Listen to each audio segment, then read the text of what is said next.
जय गुरुदेव। ओम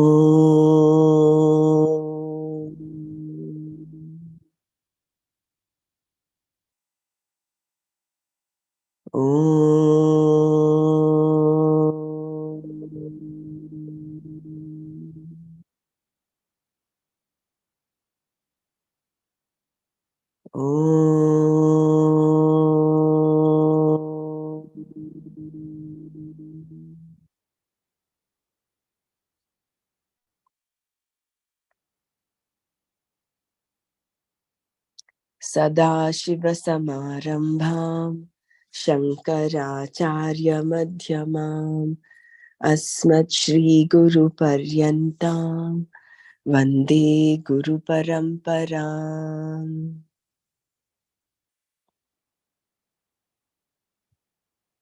नारायणं नमस्कृत्य नरं चैव नरोत्तमं देवीं सरस्वतीं व्यासं ततो जयमुदीरयेत्।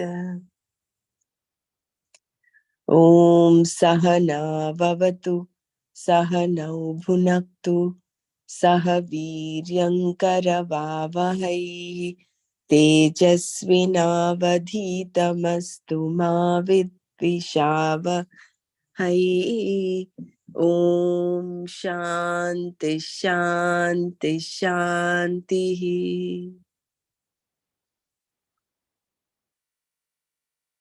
जय गुरुदेव।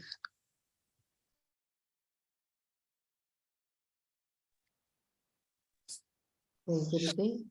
नारायणं नमस्कृत्यं नरं चैव नरोत्तमं देवीं सरस्वतीं व्यासं ततो जयमुदीरये। ॐ श्री परमात्मने नमः। श्री भगवानुवाच मय्यासक्तमना पार्थ योगं युञ्जन्मदाश्रयः असंशयं समग्रं मां यथा ज्ञास्यसि तच्छृणु। ज्ञानं तेहं सविज्ञानम् इदं वक्ष्याम्यशेषतः यज्ज्ञात्वा नेह भूयोऽन्यत् ज्ञातव्यमवशिष्यते। मनुष्याणां सहस्रेषु कश्चिद् यतति सिद्धये यततामपि सिद्धानां कश्चिन्मां वेत्ति तत्त्वतः। भूमिरापो नलो वायुः खं मनो बुद्धिरेव च अहंकार इतीयं मे भिन्ना प्रकृतिरष्टधा। अपरेयमितस्त्वन्यां प्रकृतिं विद्धि मे परां। जीवभूतां महाबाहो ययेदं धार्यते जगत् एतद्योनीनि भूतानि सर्वाणीत्युपधारय। अहं कृत्स्नस्य जगतः प्रभवः प्रलयस्तथा मत्तः परतरं नान्यत् किञ्चिदस्ति धनञ्जय।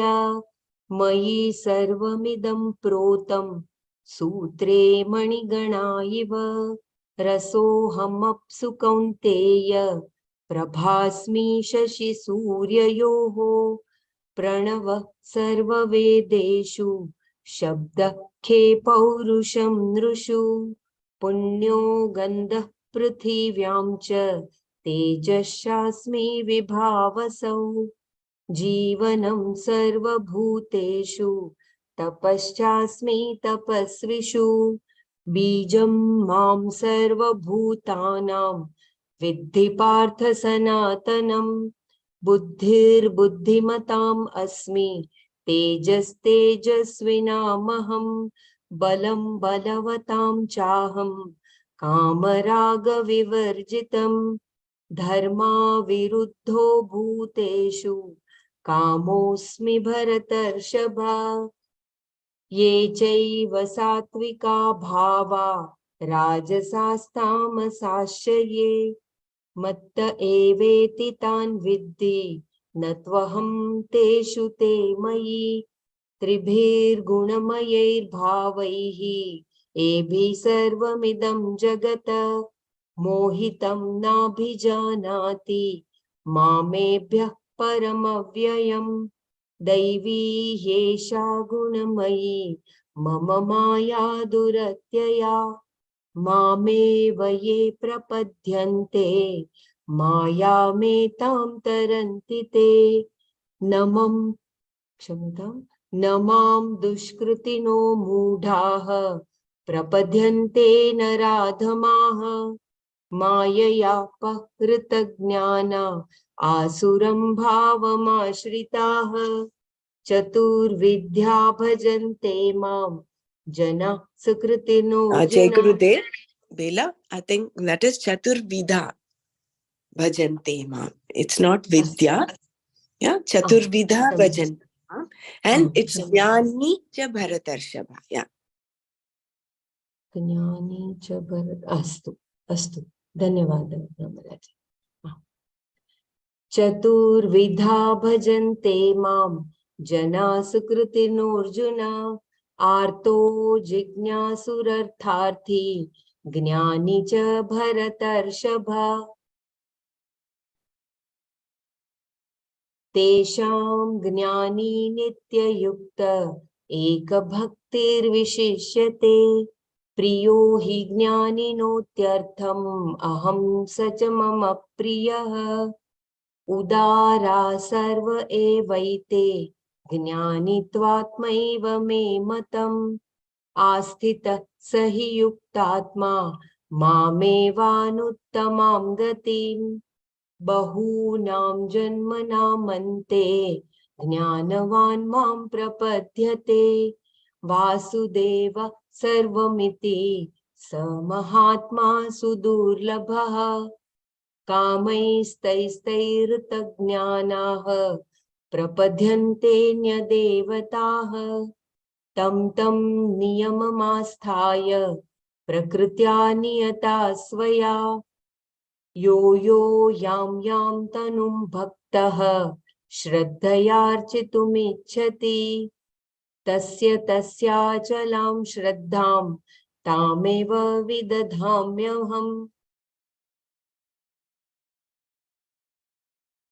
स तया श्रद्धया युक्तस्तस्याराधनमीहते स तया श्रद्धया युक्तस्तस्याराधनमीहते लभते च ततः कामान् मय्यैव विहितान् हितान् अन्तवत्तु फलं तेषां तद्भवत्यल्पमेधसां देवान् देवयजो यान्ति मद्भक्ता यान्ति मामपि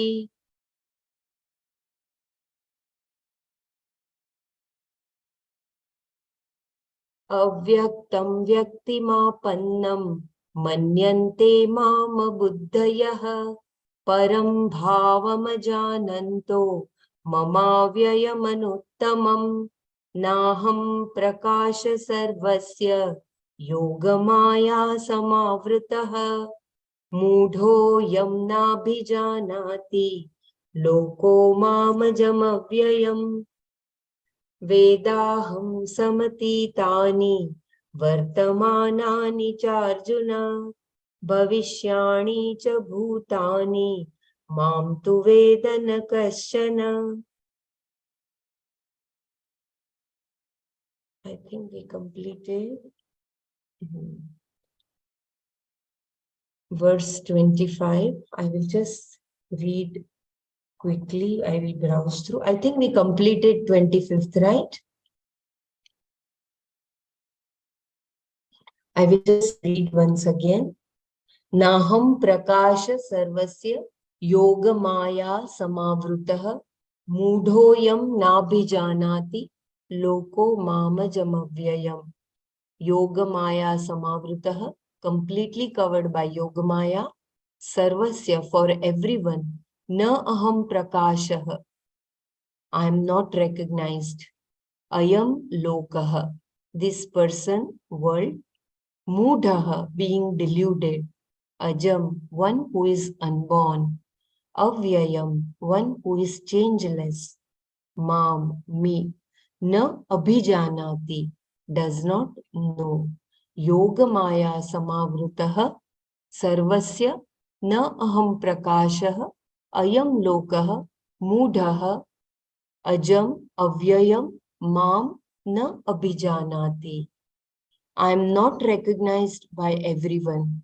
A person completely covered by Yoga Maya, Maya united with the three gunas, is deluded and does not know me properly as the one who is unborn and changeless. Alternate reading. I completely covered by Maya, united with the three gunas, am not recognized by everyone. A person is deluded and does not know me properly as the one who is unborn and changeless. Covered by Maya, not everyone recognizes Bhagavan. Na aham prakashah sarvasya. I am not known to all people. Na aham prakasha means I do not come to light. Even the people who see me now see only this boy from Vrindavan. They do not recognize me, Ishvara, at all. The Lord says, I cannot be known by all people. And Shankara adds here that the Lord can be seen only by certain bhaktas, certain seekers. This means Ishvara comes to light only for those who seek him and are qualified to recognize him, not to everyone. Why? People are covered by Maya. Lokaha yoga mayaha saman samavartaha. Samavartaha. Bela, I think we stopped at the previous shloka. This we've not covered. Maybe if Okay, you I could will browse the last previous shloka. the previous shloka, because I Yeah. think this is in Yeah, answer this to, is new. Yeah, this yeah, is new shloka. Yesterday I just did Bhavar Pratipadartha and Bhavartha. correct.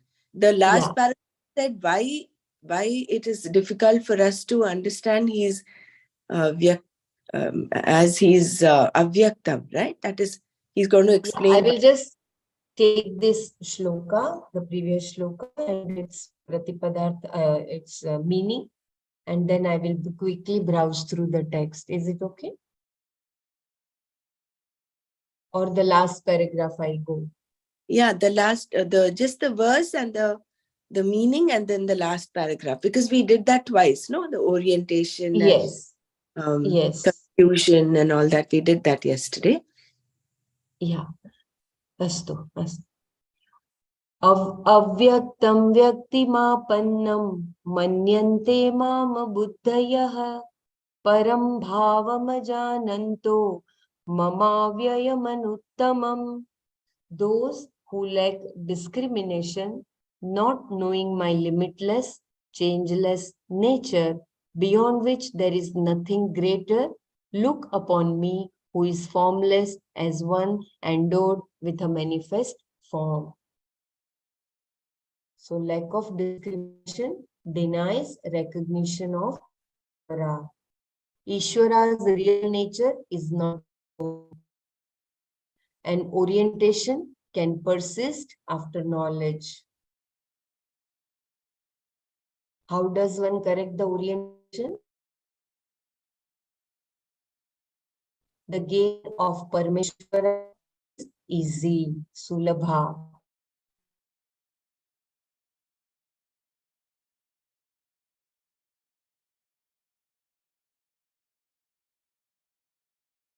Yeah, I will just quickly read as we had seen that the gain of Parameshwara does not require any effort. So I will just like for, but the gain of Brahman is Sulabha, says the Lord. While going to Brahmaloka requires the maximum amount of effort, gaining Brahman is no effort. If it is argued that always dwelling upon Brahman is an effort, it is not, because there is no effort in dwelling upon what you love. Everybody loves to stand before the mirror. Even an old man who has cataracts in his eyes and does not see well at all still stands before the mirror and tries to look at himself. Why? Because of love for Atma. So here it is not an effort, because love is not an effort. It is very natural. For a mumukshu, dwelling upon Parmeshwara is a matter of love. And it is very natural because Atma is of the nature of absolute love. Any form of love extended towards any object is, after all, for my own sake. That object makes me pleased and therefore becomes an object of my love. What I really love is my pleased self, Atma. And since Atma is Parameshwara, whose nature is Ananda, there is nothing more to be desired. Being absolute fullness, Atma, becomes the object of absolute love. So, dwelling upon it becomes a joyous thing because it is the most desirable dwelling upon. It is not a painful affair. It is a love affair. It is what you love the utmost. And anything new is produced either because Atma is already existent as Parameshwara. The result is not born of effort. It is born purely of recognition. There is no effort involved. Nothing new is added. Nothing old is removed. The accomplishment is of an already accomplished fact. Therefore, it is sulabha, easily gained. Then you may argue that the removal of ignorance is an effort. In fact, you only recognize, and in the recognition, ignorance gets removed. You do not do any action. It is purely an activity of a pramana. Therefore, it is Sulabha. The one who dwells upon me is endowed with a mind which is tranquil, contented, and under control, in the sense that it does not have any problem with reference to reflection on Parameshwara. Whenever the mind is free, it goes towards Bhagavan, like a person in love with someone. The mind very naturally goes towards the object of love. It does not require an appointment. Similarly, here, the mind of a mumukshu, a jignashu, will naturally go towards Paramatma, the Vastu.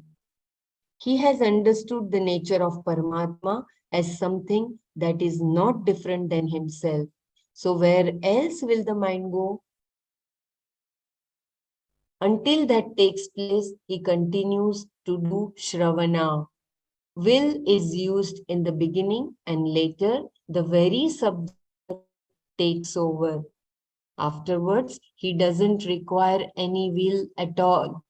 It is something like going to a Kumbh Mela. You don't require a road map. All you have to do is get into a crowd that is going. Soon the momentum of the crowd is so great that even if you want to go back, you cannot. It becomes like a moving ramp. People from behind push you and you keep moving. You are in the stream. You keep moving and you find yourself right in front of Ganga. This is exactly what happens here. A certain will is required until you get into the stream of thinking, of understanding. Once a certain clarity is there, there is no effort at all. I read once again as there was a breaking of voice. This is exactly what happens here. A certain will is required until you get into this stream of thinking, of understanding. Once a certain clarity is there, there is no effort at all. In the previous verse, Krishna said, that these people who lack discrimination, not knowing my real nature, look upon me as someone who has a form. They think I am someone remote from them who has assumed a body and come here from another place. In fact, I am the whole world and I am the Atma of everyone. This is my real nature, changeless and beyond which there is nothing greater. Not knowing me in this way, they regard me as having a given form. Shankara asked, what is the reason for this ignorance? Why do they worship other devatas and pursue smaller ends? Why do people not directly seek the Lord? Krishna points this out in the next verse.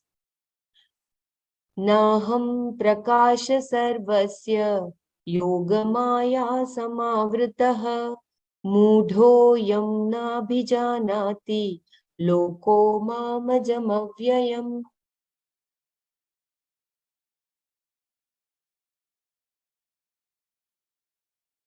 I'm not I will read the Pratipadartha once again. Yogamaya Samavrutah, completely covered by Yogamaya, Sarvasya, for everyone.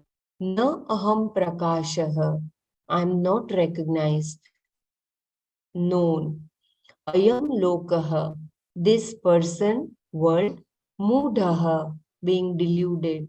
Ajam, one who is unborn. Avyayam, one who is changeless. Mam, me, na abhijanati, does not know. Yogamaya samavrutah, sarvasya, na aham prakashah, ayam lokah, mudhah, ajam, avyayam, mam, na abhijanati. I am not recognized by everyone.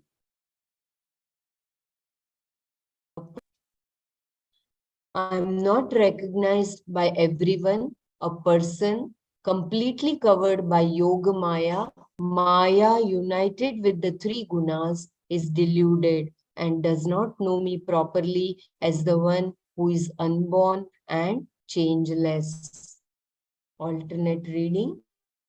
I, completely covered by Maya, united with the three gunas, am not recognized by everyone. A person is deluded and does not know me properly as the one who is unborn and changeless.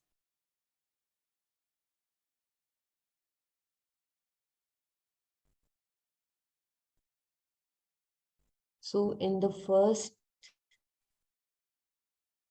reading, Jiva is covered completely by Maya, and in the second reading, Bhagwan is saying, I completely covered by Maya. That I is that Atma, I think, Parameshwara.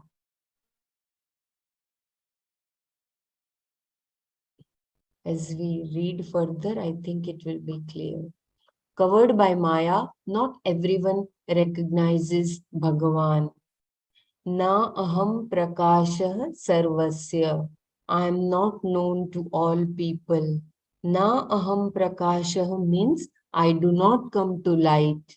Even the people who see me now see only this boy from Vrindavan. They do not recognize me, Ishvara, at all.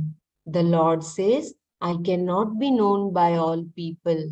And Shankara adds here that the Lord can be seen only by certain bhaktas, certain seekers. This means Ishvara comes to light only for those who seek him and are qualified to recognize him, not to everyone. Why? People are covered by Maya. Lokaha Yogamaya Samavritah. I repeat once again as there is a breakage of voice. People are covered by Maya. Lokaha Yogamaya Samavritah. Yoga, Shankara says, means the connection or trying together of the three gunas. That is Maya. By that Maya, united to the three gunas, they are covered.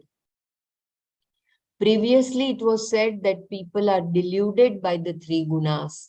Tribhihi gunamayaihi bhavaihi ebhihi sarvam idam jagat mohitam. Chapter 7, verse 13. As we saw, it is the product of the gunas that delude. Sattva accounts for happiness, Rajas for sorrow, and Tamas for dullness. By these, people are covered. I repeat once again this paragraph. People are covered by Maya, Lokaha, Yoga Maya Samavritah. Yoga, Shankara says, means the connection or trying to gather. Kshamyatam means the connection or tying together of the three gunas. I repeat, people are covered by Maya, Lokaha, Yoga Maya, Samavritaha. Yoga, Shankara says, means the connection or tying together of the three gunas. That is Maya. By that Maya, united to the three gunas, they are covered. Previously, it was said that people are deluded by the three gunas. Tribhihi gunamayaihi bhavaihi ebhihi sarvam idam jagat mohitam. As we saw, it is the product of the gunas that delude. Sattva accounts for happiness, Rajas for sorrow, and Tamas for dullness. By these, people are covered.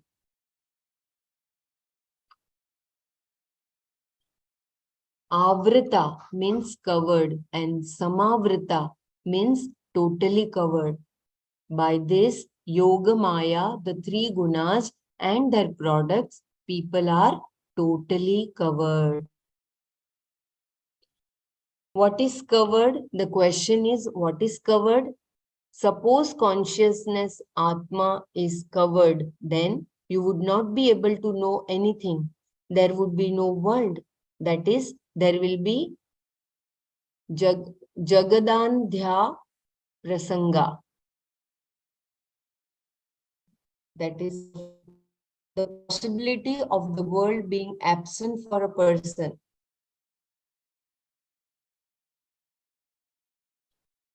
I hope I am correct in my pronunciation. Jagadandhya Prasanga. Jagadandhya means being blind to the world. This is contrary to our experience. We do experience the world, and consciousness is not covered by anything. That is why we are able to see, to hear, to think, even to say, I am a samsari and therefore a mumukshu. All this is possible because consciousness is never covered. Then what is covered? The verse says, Lokaha. Loka is defined as that by which something is known, experienced. Lokyate anena iti. If that is so, is it the unconditioned consciousness, Atma Chaitanya, or is it the consciousness conditioned as a knower, Parmatra Chaitanya, that is indicated by the word Loka? Consciousness is never covered. We have seen that. Therefore, Loka here means the knower, Parmatra Chaitanya, the one who recognizes an object. It is only from his standpoint that there is covering. So unless we are in that Jiva Bhava, Deha Bhava, we feel that it is covered. But the Atma, the consciousness, is never covered. And Brahmaraji, can you please explain, or I should read further and then, if you want me to If repeat, you please. can, yeah, if you can just repeat this para and then continue to read further. Yeah, okay. What is covered? Again, there is a breaking of voice. Just a minute. What is covered? The question is what is covered? Suppose consciousness, Atma is covered, then you would not be able to know anything. There would be no world. That is, there will be Jagadandhya Prasanga. You must know this expression. Jagadandhya Prakasha means the possibility of the world being absent for a person. Prasanga, right? That's that?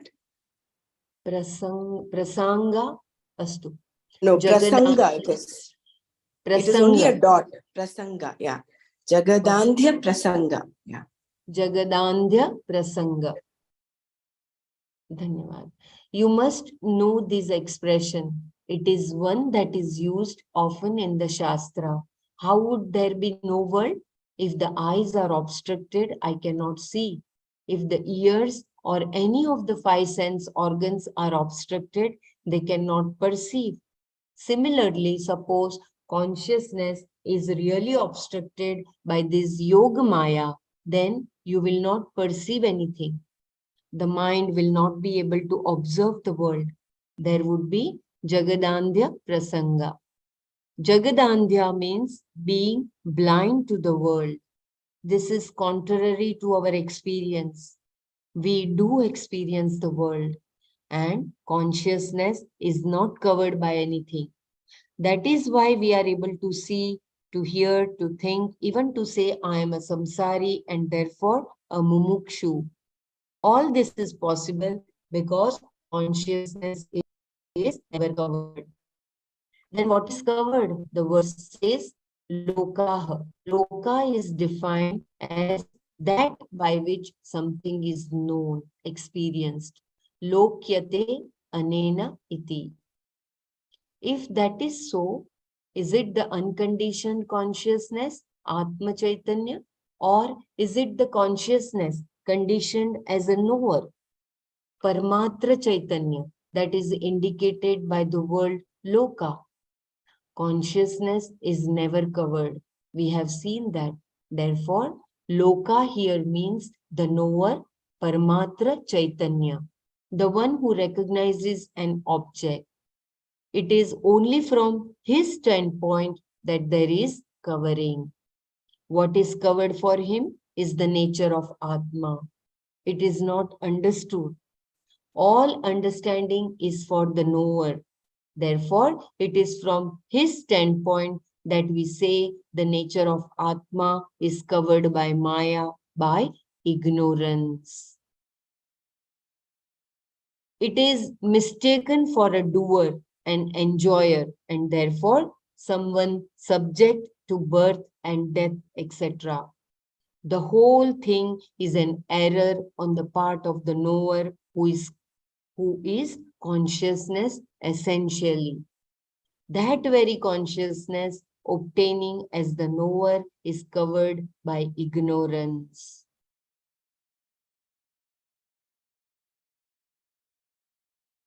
Deluded, the person does not recognize me. Mudha na abhijanati mam. Being deluded, the person does not recognize me. Naturally, when the mind is totally covered by Maya, a person is deluded and does not recognize me. The external world, the physical body, and so on are not deluded, nor is consciousness Atma. There is only one thing in this world that can be deluded, the mind, Antahkarana. All delusion resides there. Loka, the consciousness conditioned by the mind called the knower, does not know me. That knower alone is deluded, nothing else. Therefore, he does not know me. Mam na abhijanati.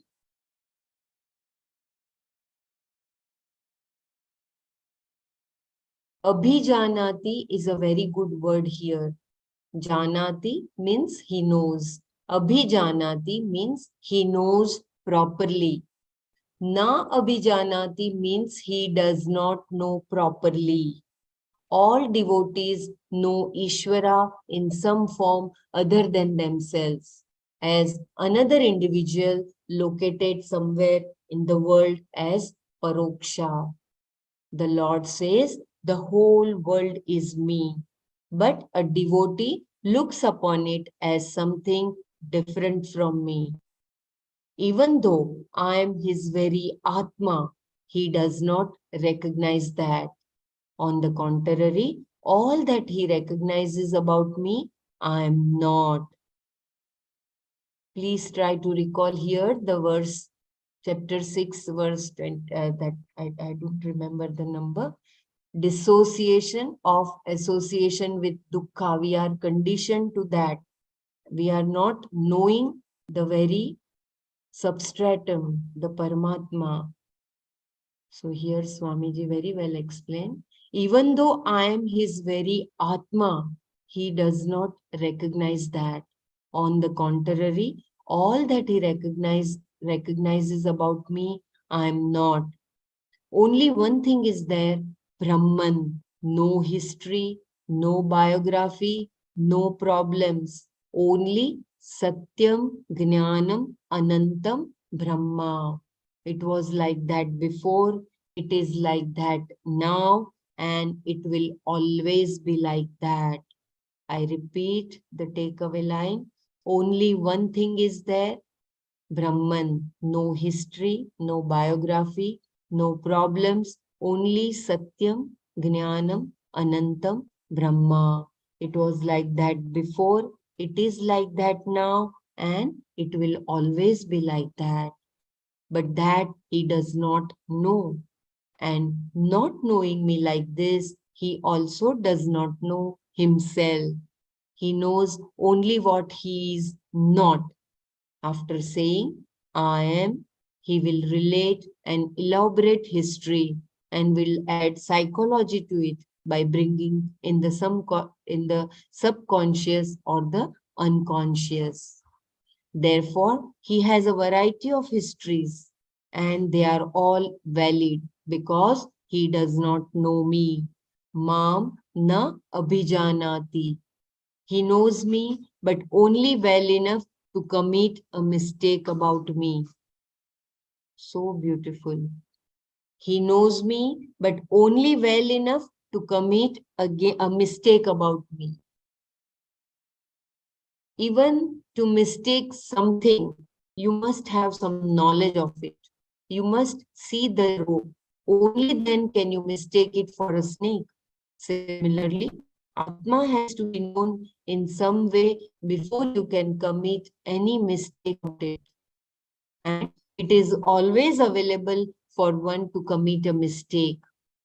Atma is always self-evident, Nitya Aparoksha, evident enough for the Buddhi to commit a mistake uniformly. I read the paragraph again as there is a breaking of internet. Even to mistake something, you must have some knowledge of it. You must see the rope. Only then can you mistake it for a snake.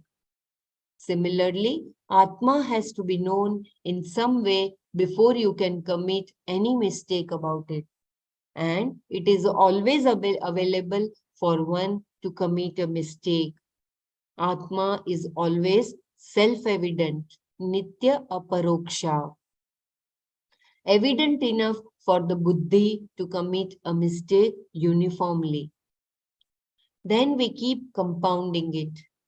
Through experiences, the mistake gets more and more complicated. That is what we call living. There is one fundamental error followed by a variety of others.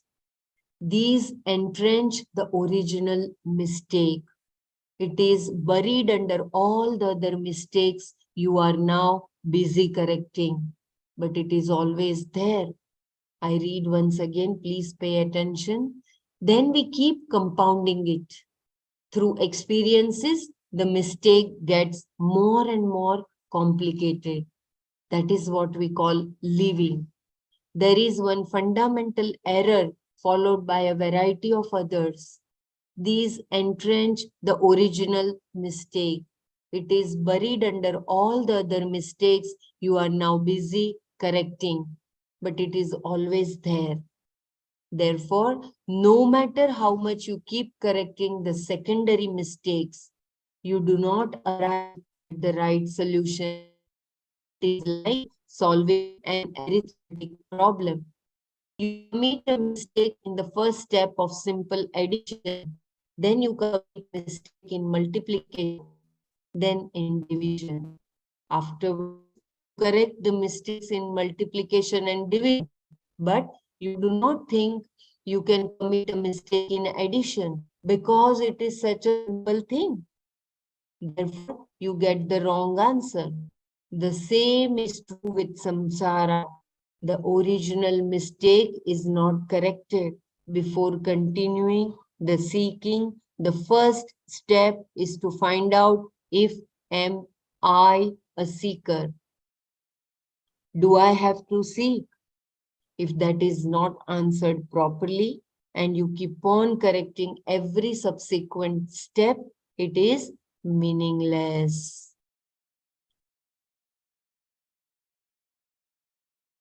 So beautiful.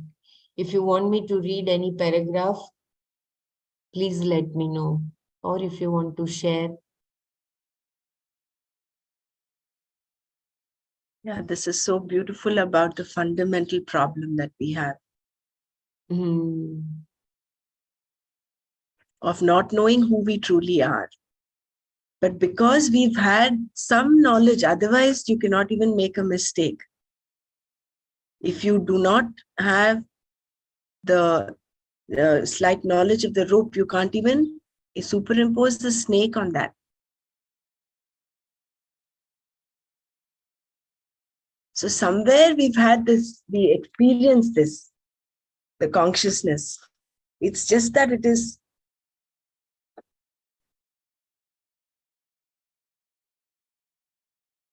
covered by this yoga maya. And this is such a profound sentence. That is what we call living. We have the fundamental problem in our pocket, and we're trying to correct every other mistake we do.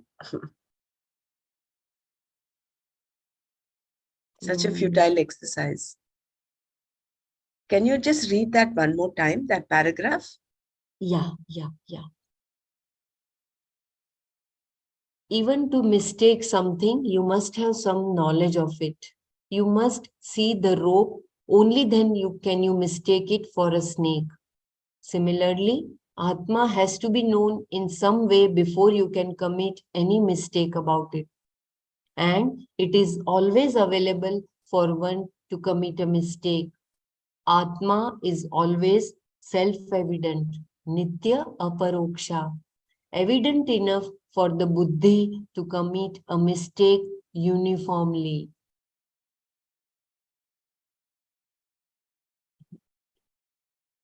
So even I think evident enough for the buddhi to commit a mistake uniformly. That Shobhana Dhyasa, that to see rope as a snake. Then we keep compounding it. Through experiences, the mistake gets more and more complicated.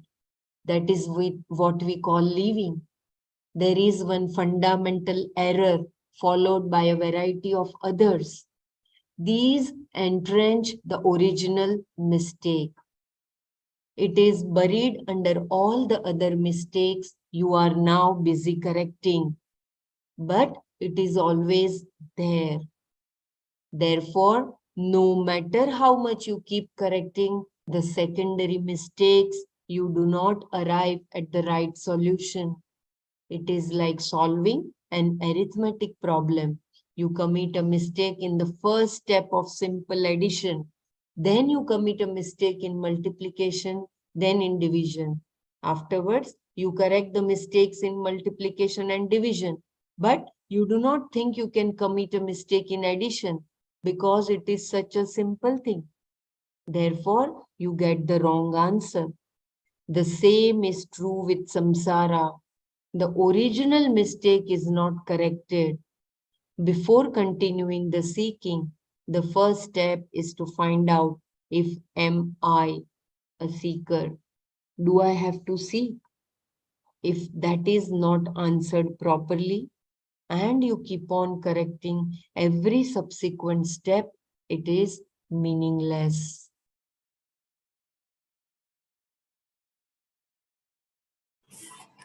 Jai Gurudev, yesterday, in chapter number 6, the shloka 24 and 25, I was reading. So the concept of the knower, knowledge, and known are so like in alignment with this shloka. And initial paragraph which we just read, this deluded the person does not recognize me. It's like the concept is all like the knower, knowledge, and known, and because of this, like you don't have that orientation. So that orientation is because the orientation that they are one is against our experience. So there will be naturally some obstruction in appreciating this fact also. Like we take up ourselves as separate. We the knower, the knowledge, and the known, because they are the same, but we do not have that experience, so we cannot appreciate it. So this what we are reading is that you have that you cannot relate you abhijanati, like you Do not know properly. Do not know me properly. So this shloka is going with the shloka 20 and 25 very much. Like today, if we will do, then things will be more clear, especially the text which is mentioned about the this knower, knowledge, and known paragraphs. These are totally related with it. Like you can read also if you get time. Yeah, check. You mean shloka 24, 25 from 24, 25 from chapter 6. It is in synchrony with this shloka. Okay, I will read the shloka. Yeah, you can read it later. You can carry on with this. No, if it is related so much to the... it is related. It told like the definition. I can tell the page. Just I have the Bhagavad Gita and I have the shloka. You said 23, 24, yeah? Or 24, 24 and 25. Astu. संकल्प प्रभवान कामान् त्यक्त्वा सर्वान् शेषतः मनसैवेन्द्रियग्रामं विनियम्य समन्ततः. Second shloka also shanai. They are together.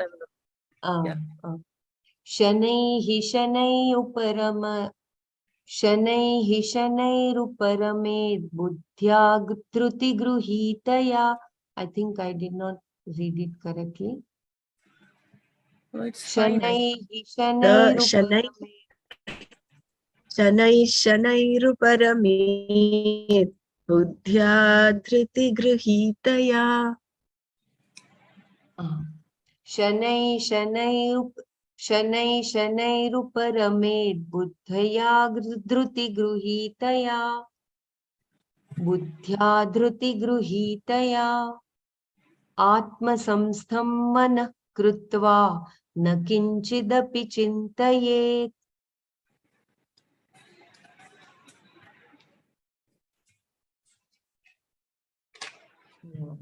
Actually, this chapter 6 and 7, they are in so much synchronized with every verse. What we is there a break? I don't know whether it's only for me or for everybody else. Yeah, because there is a notification, internet unstable. The notification comes. My voice is breaking too much.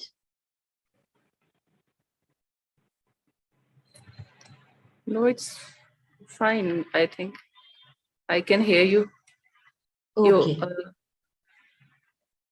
Okay, because there are notifications on my screen. Okay, but if you want me to read anything, please let me know. That was a very beautiful sharing, Dr. Savitaji. Very nice. It is like we need to correct our fundamental error.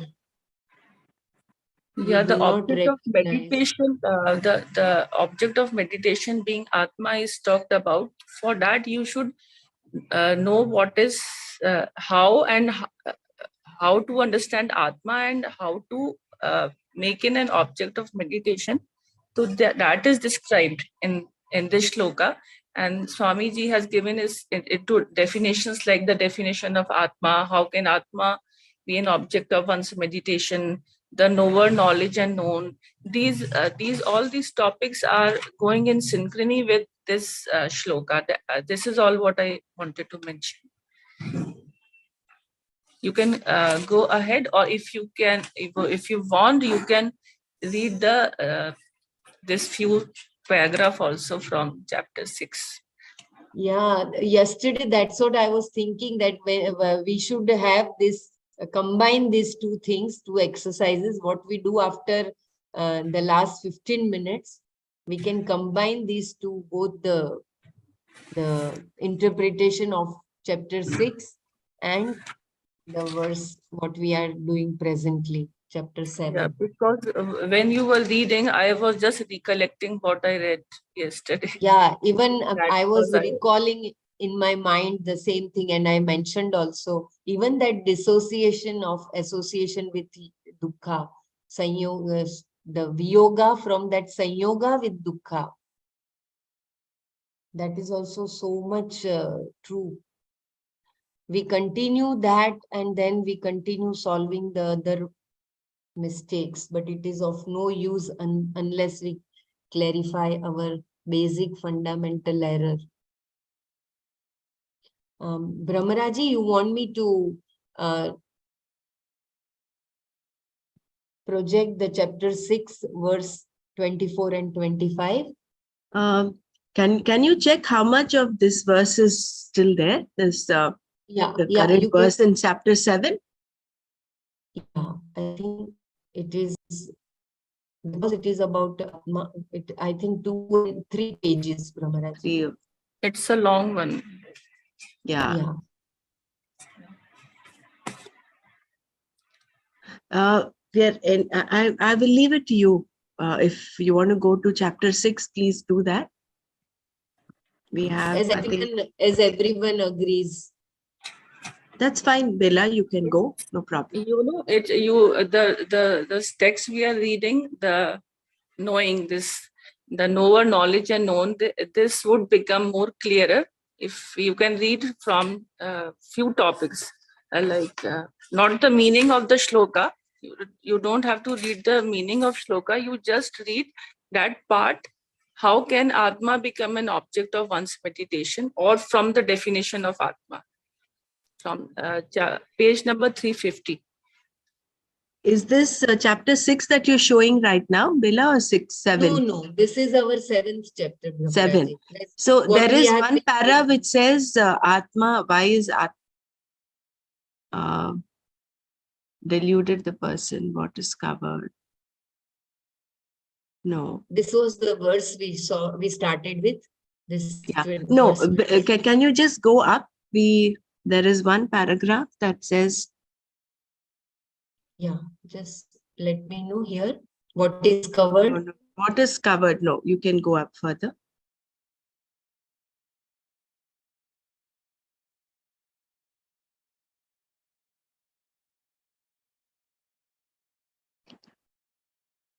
Still further? Yeah.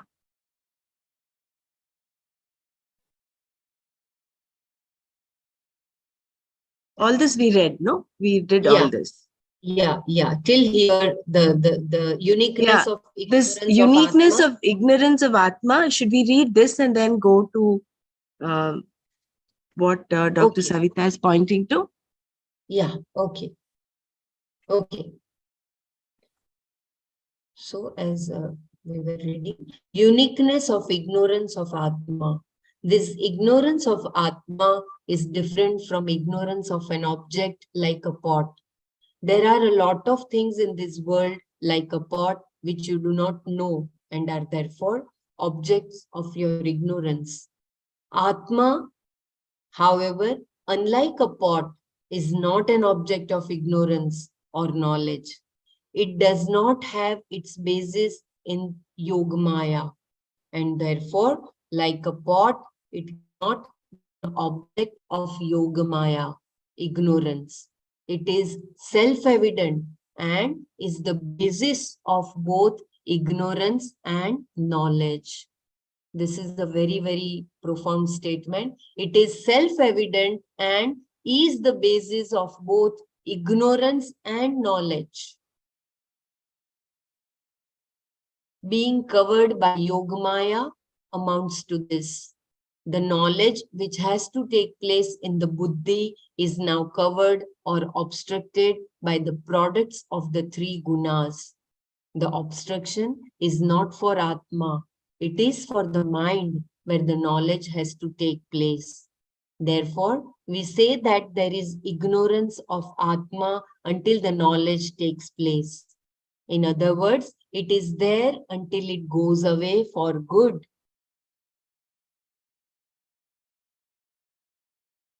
If you want me to read again, I will read uniqueness of ignorance of Atma. This ignorance of Atma is different from ignorance of an object like a pot.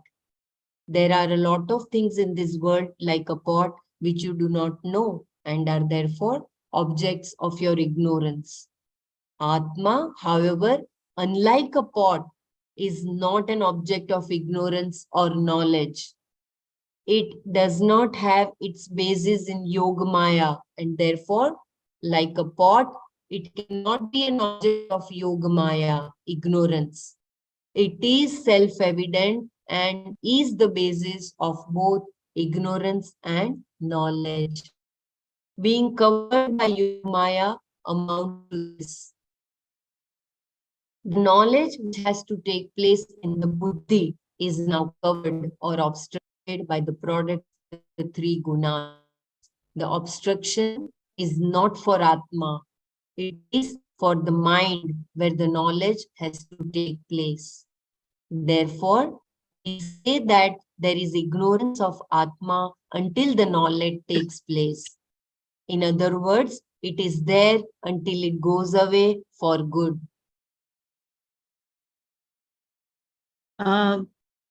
Dr. Savita, maybe for the benefit of others, I understand that you have correlated it. Maybe we'll just finish the shloka before going to 6. So we have an idea of what this shloka is meaning, and then we'll go to the chapter 6, the corresponding shlokas. Yeah. Right. Okay. So uniqueness of knowledge of Atma. I will read further. yeah. Yeah. When we say knowledge is obstructed by Yogamaya, what do we mean by knowledge? Jnana. Two meanings are possible. One is pure consciousness.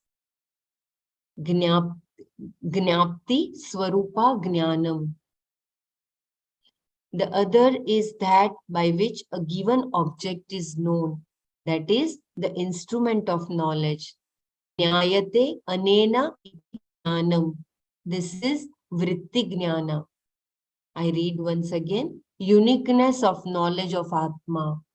When we say knowledge is obstructed by Yogamaya, what do we mean by knowledge? Jnana. Two meanings are possible. One is pure consciousness. Gnapti Swarupa Jnanam. The other is that by which a given object is known. That is the instrument of knowledge. Gnayate anena iti jnanam. This is vritti jnana. Now, consciousness is not obstructed by Yogamaya. As we have seen, that would mean that there would be Jagadandhya Prasanga. That is, the world would not be recognized. Therefore, the only other thing that can be obstructed is vritti jnana, that by which something is known. This knowledge, which removes ignorance and error, takes place only where a vritti can take place, that is in the buddhi. There is no other place where it can occur. Atma has to be understood only by the mind. Manasa eva anudrishtavyaha. I read once again. Uniqueness of knowledge. I hope my voice was not breaking. Yeah, it was not breaking. I think you can. Okay. Not understanding the Shastra, people interpret statements like yato vacho nivartante aprapya manasa saha. The footnote says Taittiriya Upanishad 2.4.1. Yato vacho nivartante aprapya manasa saha. To mean you must transcend the mind, etc. What is said there is that along with the mind, the words come back having not accomplished the Atma, that is, having not objectified the Atma. Atma is not available for objectification by a vritti. You cannot relate to it as you would to an object like a pot or a tree. You relate to the object of a vritti as this is the object. I am the knower of this object. Can you relate this way to a vritti for which the object is Atma? The footnote says the word object is put within quotes to indicate that Atma can never be an object of our perception. Can you say this is Atma like how you can say this is pot? If you can, then who are you? This knower-known difference, which is always present between the object and the knower, does not exist with reference to the nature of the knower. Then how do you ever recognize it? A special pramana, a special vritti, akhanda akara vritti. Any vritti leading to knowledge can be produced by only a means of knowledge, a pramana. To generate a vritti that will remove self-ignorance, our known means of knowledge, perception and inference will not work because they reveal only objects. Only Shabda Pramana can create the vritti that destroys ignorance of the subject Atma. Atma is not created by the Pramana. It is because of Atma that the Pramanas can even be operated. It is the vritti that is created. And the Shastra is the Pramana which can create this new knowledge, vritti jnana, by a sentence that reveals the truth of the knower. This sentence, Mahavakya, creates the vritti that removes the ignorance of the nature of the knower. That vritti is the Akhanda Akara vritti. Akhanda Akara vritti means that between the object of knowledge and the knower, there is no difference. What is common between Ishvara and the Jiva is limitless Akhanda. After negating the differences, the Shastra says Tat Tvam Asi. That Ishvara is you. This creates a vritti that brings about the understanding that the meaning of the word You and the meaning of the word Ishvara are the same. What abides as the basis of everything, Jiva and Ishvara, is one consciousness.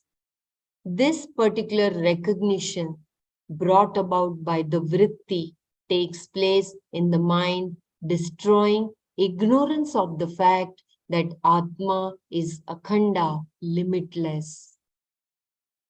So beautiful.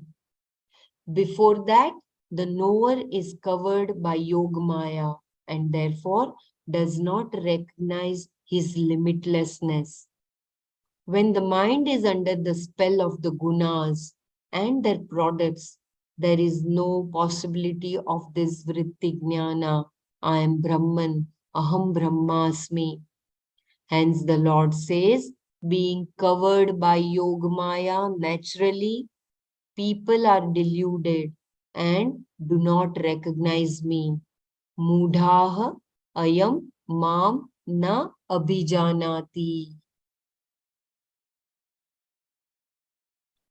Should I read further or we can stop? Yeah, I think what we'll do is today we'll just read further till we finish this shloka. And hopefully when we go to chapter 6, we can cover what Dr. Savita has mentioned. And I think we'll repeat this one more time tomorrow. Okay, so we understand. Yes. Yeah. What is not known? Bhagavan says, one does not know me properly. Who is that me? Sorry, Bela, if you want me to take over, I'll take over if you have to leave.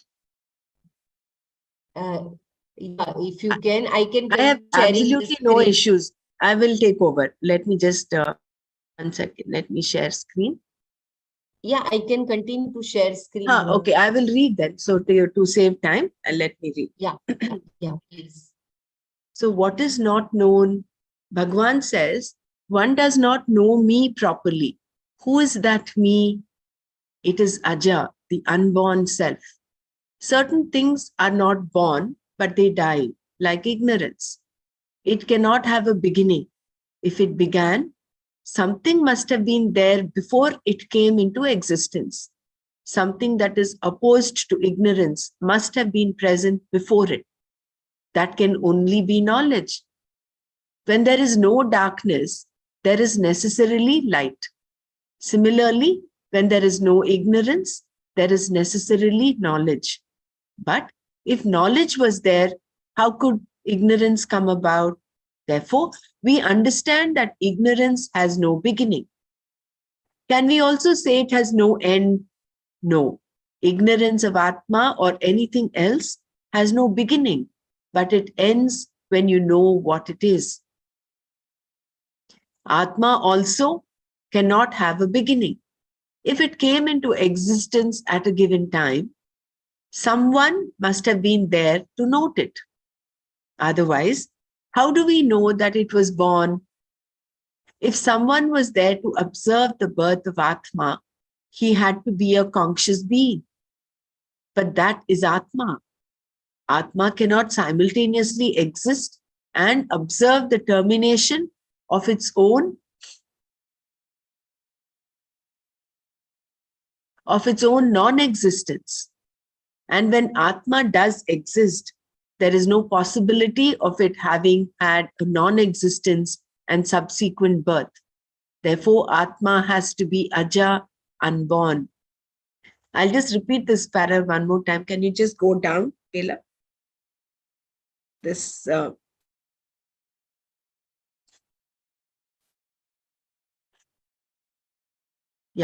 Atma also cannot have a beginning. If it came into existence at a given time, someone must have been there to note it. Otherwise, how do we know that it was born? If someone was there to observe the birth of Atma, he had to be a conscious being. But that is Atma. Atma cannot simultaneously exist and observe the termination of its own non-existence. And when Atma does exist, there is no possibility of it having had a non-existence and subsequent birth. Therefore, Atma has to be aja, unborn. Atma is thus beginningless, but unlike ignorance, it is endless. It is avyaya. It does not change. Na vyeti iti avyayam. It has no decline, no destruction. Krishna says, they do not know me as the one who is not born and is never destroyed, the one who is eternal.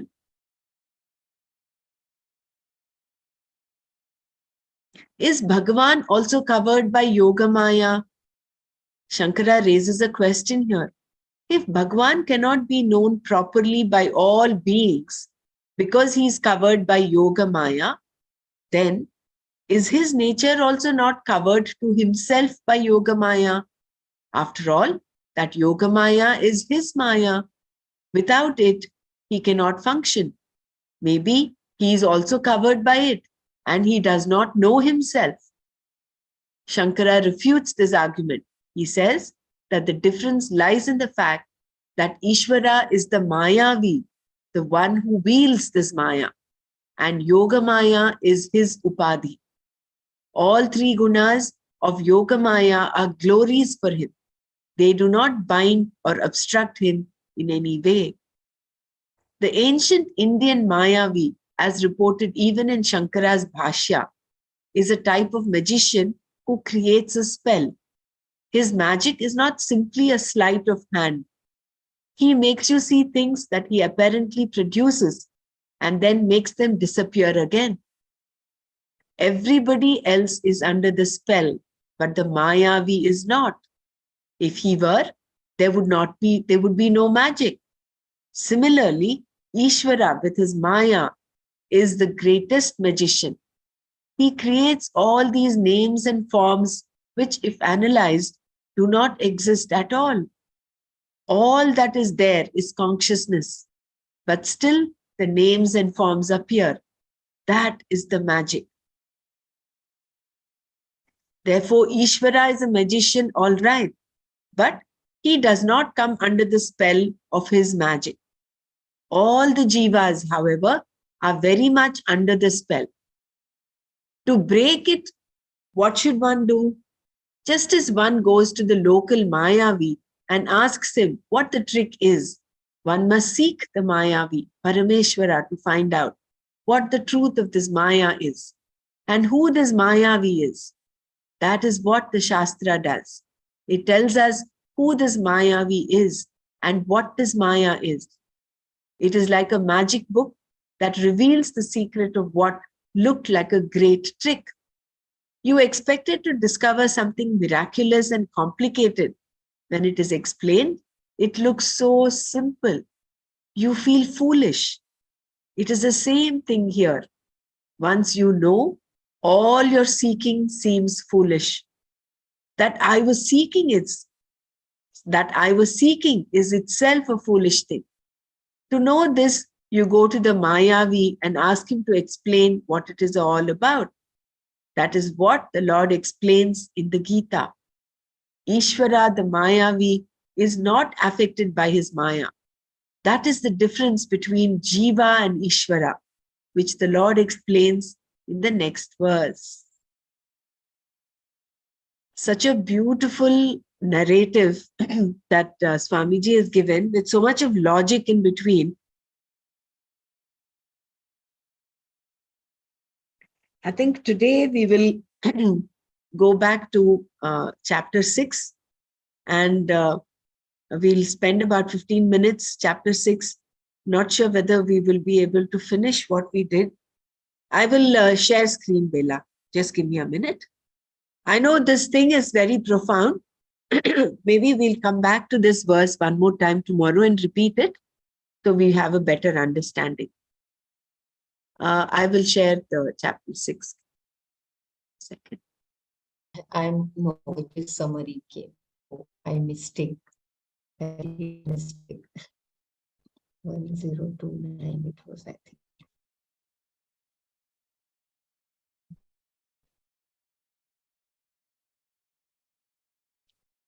So basically, chapter 7, the shloka is talking about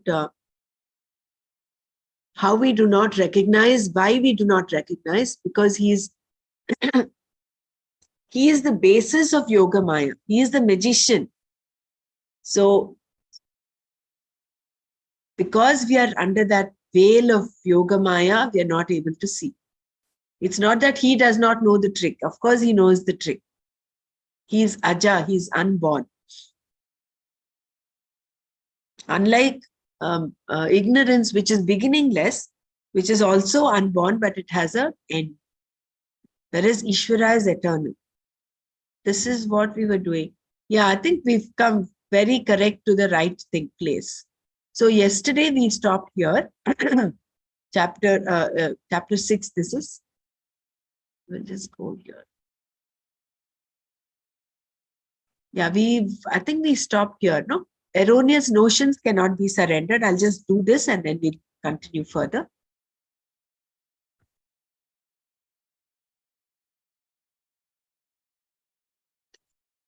It has been said that in the present age, Kali Yuga, devotion is the easiest path.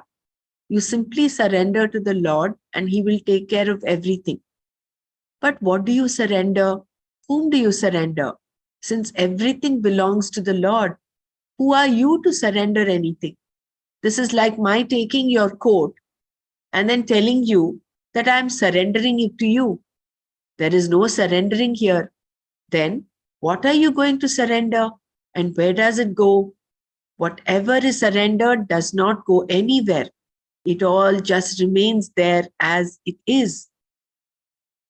If you surrender something to the Lord and he says, thank you, picks it up and goes away, then you may have surrendered something. But he does not pick up anything. Therefore, you do not surrender anything. And who is it that surrenders? Myself, you say. But how are you going to surrender yourself? This only means that you want to surrender, perhaps, because you think your ego is a little bloated and needs to be kept in check by performing acts of surrender. But who is this I that has to surrender? I cannot surrender the I. There has to be another I to surrender this I. The I that wants to surrender is the ahankara, the ego. It is a false entity. It is not aham, I, the atma. The ahankara is a notion and it cannot go away unless you falsify it. This falsification of the ego is what is called jnana, knowledge, and surrender as well. Here, this falsification can be related to also negation. That is, you are not giving the value, or you're not realizing, you're not recognizing ego as real. You're falsifying it. So that is what is called jnana. The yoga discussed here is also the same. That is a yoga that has to be undertaken. Sa yoga nishchayena yoktavyaha, meaning that it definitely has to be practiced by you. Dropping notions about oneself is difficult because ignorance is involved. At the same time, it is easy because all you have to do is destroy the ignorance. One more time, dropping notions about oneself is difficult because ignorance is involved. At the same time, it is easy because all you have to do is destroy the ignorance. The destruction of ignorance is only difficult if your mind is not prepared. Trying to make a 2-year-old child understand that 1 + 1 is 2 does not work because the child's mind is not yet prepared. Whereas once the child has undergone the necessary preparation, it is very easy. Living intelligently prepares the mind. So when your mind is prepared, dropping this ignorance, removing the ignorance is very easy. Similarly, if you are already cheerful, it is easy for you to understand that you are Brahman, that you are the whole. Samsara can give you this preparation. It can make you a fairly cheerful person if you live very intelligently. But samsara also gives you dukkha. And if you come to Vedanta to remove this dukkha, Vedanta will just become another pain in your neck. Vedanta is meant for a cheerful person because to understand your Ananda, you have to be fairly cheerful. Thus, Vedanta is not an answer for the ordinary sorrows of samsara, which is why there is Karma Yoga, which includes Ashtanga Yoga and other such disciplines.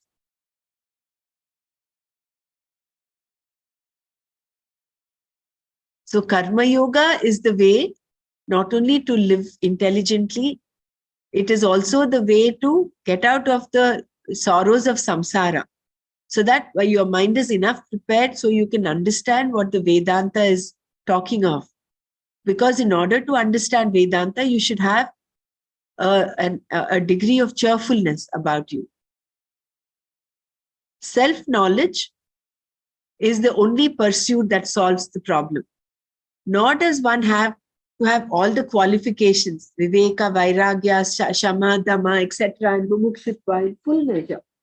Such people exist only on paper. Living a life of Karma Yoga means living a religious life, not a secular life. A prayerful life prepares the mind for the knowledge that is Vedanta. In the wake of this knowledge, all the notions about oneself get dropped. Therefore, it is easy and it is difficult. And it has to be done yoktavyaha. If it is difficult, you had better go for it because there is nothing more appealing, more inspiring. And if it is easy, where is the difficulty? Go for it also. There is nothing more attractive or more purposeful because the whole pursuit is for me and it is the only one that solves the problem. And how is this knowledge to be pursued? Nishchayena, by understanding what is real and what is unreal, by knowing with certainty that this clarity is to be gained by me by viveka, discrimination.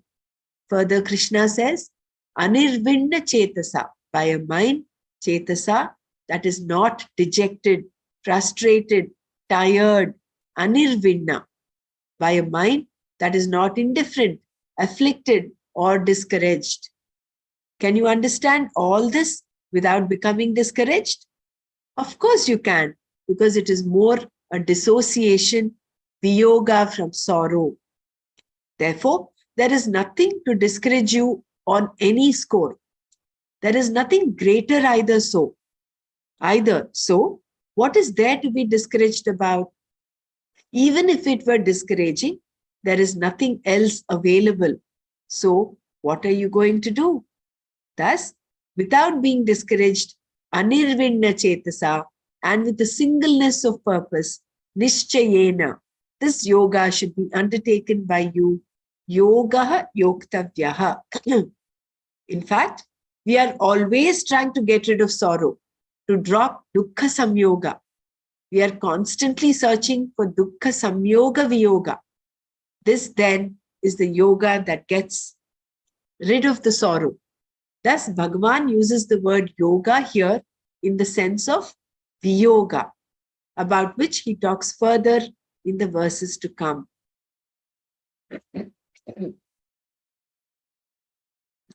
So,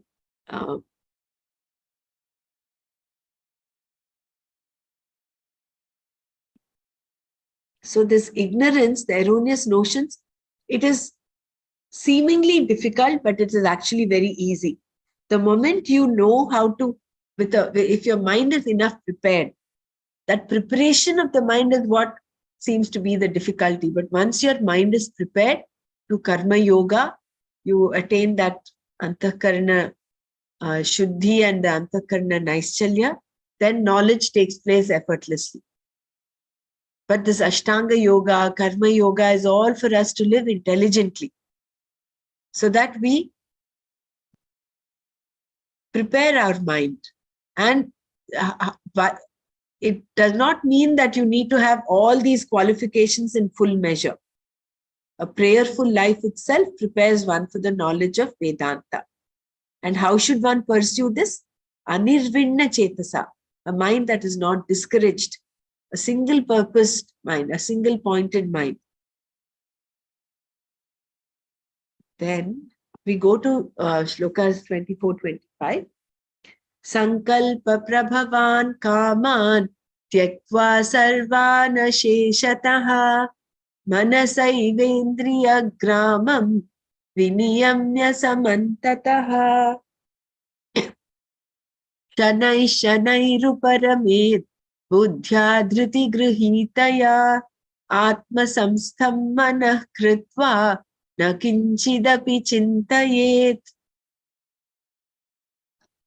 Sankalpa prabhavan, born of thought, sarvan, all, kaman, desires, asheshatah, totally, tyaktva, giving up, manasa, by the mind, eva, alone, samantataha, completely, indriya gramam, the group of sense organs and organs of action, viniyamya, withdrawing, dhriti grihitaya, endowed with perseverance, buddhya, with the intellect, shanaihi shanaihi, slowly, slowly, uparamet, may one resolve the mind, atma samstam manah kritva, making the mind abide in the self, kinchidapi, anything else, na chintayet, may one not think of. Sankalpa prabhavan sarvan kaman asheshatah tyaktva manasa eva samantatah indriya gramam viniyamya dhriti grihitaya buddhya shanai shanai ruparamet atma samstham manakritva kinchidapi na chintayet. How indebted we are to to Swamiji to have described this so beautifully, the Pratipadartha giving us every word-to-word meaning. Giving up totally all desires which are born of thought, completely withdrawing the group of sense organs and organs of action by the mind alone, with the intellect endowed with perseverance, may one resolve the mind in Atma, making the mind abide in the self. May one not think of anything else. In verse 23, we saw that yoga, which means union, was defined as disassociation, viyoga, from one's association, samyoga with dukkha. In other words, in the present context, the union is more a dissociation than an association. The union here meaning yoga. Dissociation from dukkha, meaning dissociation from one's identification with the body, mind, sense complex. Karya Karana Sanghata. Dissociation from this identification, which takes place by knowledge alone, is called yoga, yoga sangitam. This then is the yoga that has to be pursued. So yoga yoktavyaha, Krishna says. Krishna also says that this yoga can be pursued with the mind being afflicted, can be pursued without the mind being afflicted by any sense of despair or discouragement. Anirvinna chetasa. This is because it is more a dissociation than association.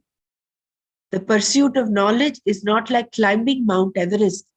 It is more like dropping a rock that you are holding in your hand. I'll read this again. Krishna also says that this yoga can be pursued without the mind being afflicted by any sense of despair or discouragement. Anirvinna chetasa. This is because it is more a dissociation than association.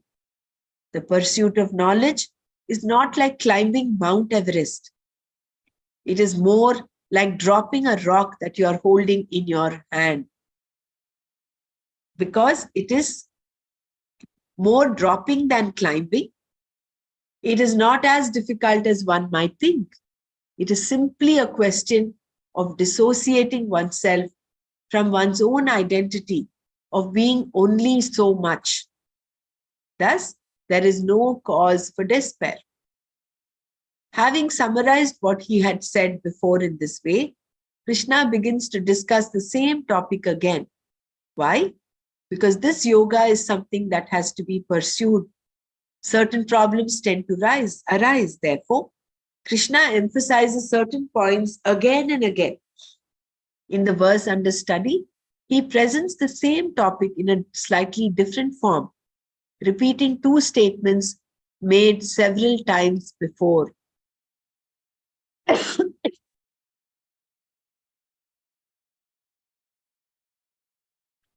So should we read a little further? What I shared about dropping desires. Sorry. Yes, go ahead, Persiji.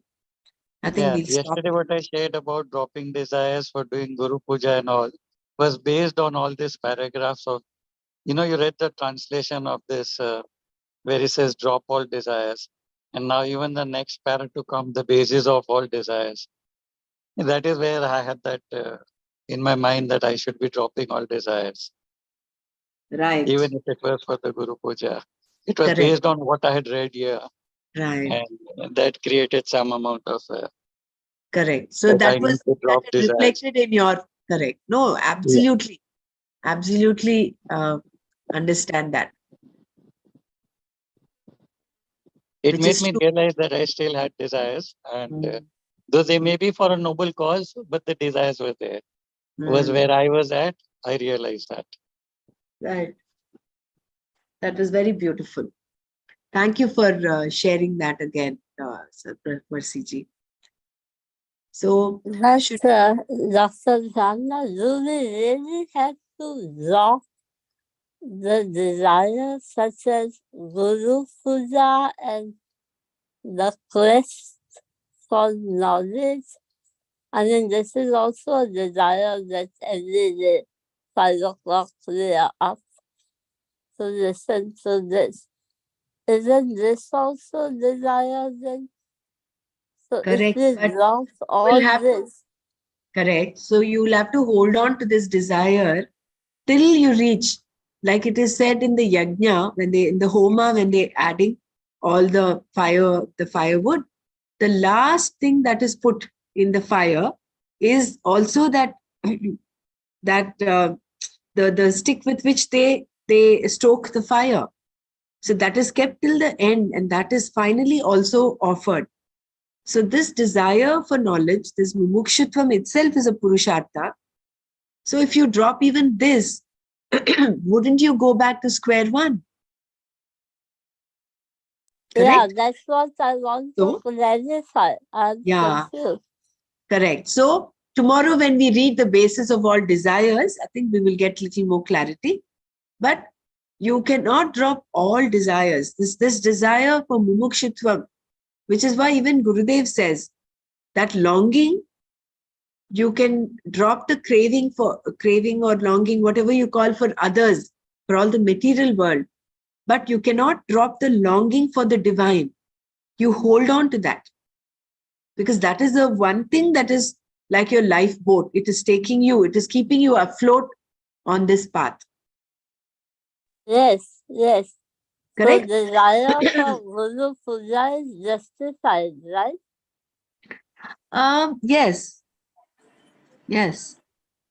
This is a sattvic desire. Na? This question was asked by Nanaji also when we were reading the text. Yeah. But if your desires are taking you to that single pointed track, then that's fine. Anya Devata, like Swami Krishna himself says, why do they propitiate Anya Devata? They lose sight of me. So without losing sight of that one, that Satchidananda Swarupa, if you can pursue, you can have these sankalpas, sattvic desires, so be it. But let not your so-called desires, so-called sattvic desires get frittered away in multiple directions. So I don't know whether I got the point across. As long as you're clear about what your goal is, I think having these sattvic desires is perfectly fine. Otherwise, what else will you get? There, your mind will be filled with some rajasic desire or maybe some tamasic tendency. Because ultimately, we are made of these three gunas. So when sattva is predominant, that is what is driving your life. Otherwise, you will tend your rajas might predominate and you'll end up becoming sorrowful. Your life becomes a struggle because you have so much to do, so little time. No, so that means sattvic desires are justified. Yeah. Right, Percy? Yes. Yes, I believe so. And this was happening all over the world with Banu Didi. So wanting to do the Guru Puja at the times when everybody was doing it all over the world. I think it's okay. It was just that I wanted to be desire free and I was watching my mind that no, I had a desire and I still get desires. Okay. They may not be Rajasic or Tamasic, but definitely that it was there. Yeah. I get the point. I know. What Percy G was talking of is the highest state where even those desires are dropped. Okay. So sattvic desires are okay till you reach a state Correct. of higher consciousness to drop even that, right? Yeah, correct. Okay, thank you. If you reach that sthita prajna state, even before you desire, all your desires will get fulfilled. In chapter 2, that is what we read, no? That they just, that contentment just comes to him because and therefore there's no need for him to desire anything. He's in that perfect state. Okay. Understood. Yeah. So I think shall we stop here today? We'll continue. Sorry, Dr. Savita, we were not able to reach the point where you did. But then tomorrow, what I would suggest is we go back to chapter 7. We do that shloka one more time. And then we'll come to chapter 6 and we'll read this. No, we can all read ourselves. Yes, please. That is wonderful. That would be saving time. So that from the definition of Atma, you can read, and the explanation of that shloka is not much. It's only 2 pages. If you can read the whole shloka, that would be the best. But this concept of the knower, knowledge, and known is that if you read this, then the shloka which we are going on, that you will relish it more. So maybe we'll all follow Dr. Savita ji's suggestion and advice and read this part. In chapter 6, shlokas 24-25. Let's read this up so that we are able to better understand. Thank you so much. One request, please don't address me by Dr. Savita. You just say my name, Savita. Don't add Upadhi. I feel so. I don't like hearing Doctor this thing. We are all the same here. Yeah. It's only for the patients we are doctors. Otherwise, we are same. Correct. Yeah. So you just call me by my name. Yeah. Thank you. Thank you. Right. Funny. So we'll stop here today. Om Loka Samasta Sukhino Bhavantu. Om Shanti Shanti Shanti. Om Tat Sat Shri Krishna Arpanamastu. Jai Gurudev. Jai Gurudev. Thank you.